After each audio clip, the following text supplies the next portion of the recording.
लखनऊ से अब खबर, जहां बीजेपी की कोर कमेटी की बैठक है। आज सीएम आवास पर आज शाम को बैठक होगी। सीएम योगी आदित्यनाथ बैठक में मौजूद रहेंगे। यूपी बीजेपी के अध्यक्ष भूपेंद्र सिंह चौधरी भी मौजूद रहेंगे। उपचुनाव में प्रत्याशियों के नाम पर चर्चा की जाएगी। मैनपुरी, रामपुर, खतौली में उपचुनाव होना है और इसको लेकर आज खास बैठक निर्धारित की गई है। शाम को ये बैठक होगी। सीएम योगी आदित्यनाथ इस बैठक का हिस्सा रहेंगे। इस दौरान चर्चा की जाएगी कि आखिर उपचुनाव के प्रत्याशियों के नाम पर खास तौर से चर्चा रहेगी, क्योंकि मैनपुरी में चुनाव होना है। मुलायम सिंह यादव के निधन के बाद ये सीट खाली हुई है। रामपुर में आजम खां की सदस्यता रद्द कर दी गई है और इसी के चलते रामपुर सीट भी खाली हुई है। साथ ही साथ खतौली की सीट पर भी उपचुनाव होना है। इसके लिए भी बड़ी तैयारियां हैं। तो इसी बीच लगातार किस तरीके से इस चुनाव, खासतौर से इस बैठक में मंथन होता है उपचुनाव के लिए, ये देखना होगा। स्कंदता बनी हुई है, जानकारी लेते हैं उनसे। स्कंदता, क्या कुछ अपडेट? देखिए, बताया जा रहा है मैनपुरी में संभावना है कि अपर्णा यादव को मैदान में उतारा जा सकता है। रामपुर, खतौली, किस तरीके से उपचुनाव की रणनीति जो है आज तय करेगी? बैठक से जुड़ी क्या बड़ी अपडेट?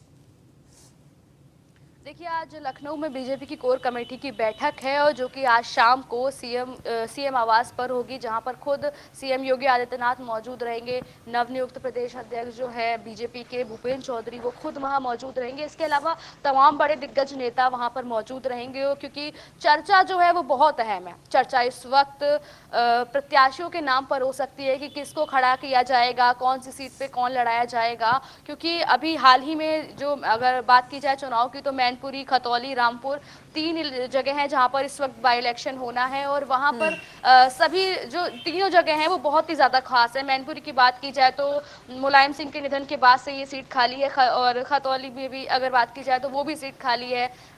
ये रामपुर की सीट भी आजम खान के सदस्यता रद्द होने के बाद से खाली है। तो लगातार ये जो बाई इलेक्शन, ये 3 जो नए बाई इलेक्शन होने हैं, इनकी डेट्स भी आ चुकी हैं। अगर मैनपुर की बात की जाए तो 5 दिसंबर को वहां पर वोटिंग होगी और जनवरी में जो है रिजल्ट आ जाएगा इसका। तो जो नाम है उनको लेकर लगातार चर्चा चल रही है। अगर विपक्षी पार्टियों की बात की जाए तो उनको लेकर भी, जैसे मैनपुरी विधानसभा, जो मैनपुरी की सीट है उसको लेकर लगातार बात चल रही है, क्योंकि जो समाजवादी पार्टी है वो कहीं ना कहीं, जो एक नाम लगभग तय सा लग रहा है सपा की तरफ से, वो कहीं ना कहीं तेज प्रताप सिंह का नाम सामने आ रहा है कि वो शायद उनको वहां से लड़ा सकते हैं। क्योंकि मुलायम सिंह से पहले से मुलायम सिंह, ये जो सीट थी वो तेज प्रताप सिंह की सीट थी, जिसको किसी वक्त में, किसी दौर में मुलायम सिंह के लिए तेज प्रताप ने छोड़ा था। तो अब उनको मुलायम सिंह के निधन के बाद में कहीं ना कहीं ये लग रहा है कि तेज प्रताप को वहां से लड़ाना उनके लिए फायदेमंद साबित हो सकता है। वही शिवपाल यादव जो है, उन्होंने भी अपनी आस अभी तक पूरी तरीके से छोड़ी नहीं है। कहीं ना कहीं इंतजार में है, उम्मीद में है कि शायद भतीजे अखिलेश उनकी तरफ कहीं ना कहीं नजर घुमाएं और देखें। तो अभी तक उन्होंने अपनी आस छोड़ी नहीं है। और जो बात चल रही है कि अभी एक बयान में शिवपाल यादव ने ये भी बोला है कि सच्ची समाजवादी पार्टी तो उनकी खुद की पार्टी प्रसपा है। इस तरीके से उन्होंने बोला कि असली सपा कौन सी है, और वो तो कहीं ना कहीं टक्कर देखने को मिल रही है। वहीं अगर बीजेपी की बात की जाए तो अगर जो अपर्णा यादव का नाम सामने आ रहा है तो ये एक देखने वाली बात होगी, क्योंकि वो भी एक परिवार की सदस्य हैं।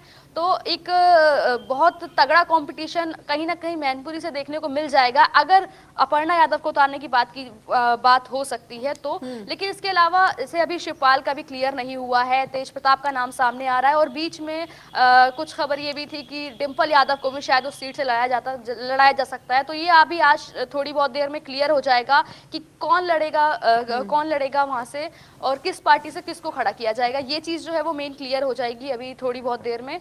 और तो कहीं ना कहीं जो लगभग उम्मीद लग रही है सपा की तरफ से तो तेज प्रताप यादव की लग रही है, बीजेपी की तरफ से बात की जाए तो अपर्णा यादव की लग रही है।